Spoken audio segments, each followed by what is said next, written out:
Life બદલાય છે કે જ્યારે આપણે માત્ર અર્ન નહીં પણ લર્ન પણ કરતા હોઈએ છીએ સાથે સાથે.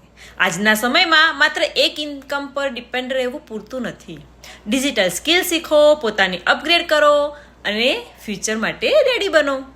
દરરોજ માત્ર થોડો સમય કન્સિસ્ટન્સી સાથે આપો અને નાના નાના સ્ટેપ એક દિવસ મોટું રિઝલ્ટ પણ બની જતા હોય છે.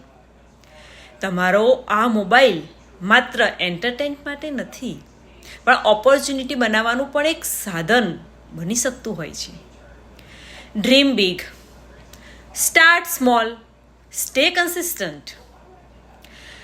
કદાચ આજે લીધેલું એક ડિસિઝન આવતીકાલે તમારી ફેમિલી માટે નવી પોસિબિલિટી પણ લઈને આવે છે. Your future is created by what you do today. તમારે પણ જો આજે કંઈક નવું શીખવાનું શરૂ કરવું હોય તો તમે મારો કોન્ટેક્ટ કરી શકો છો.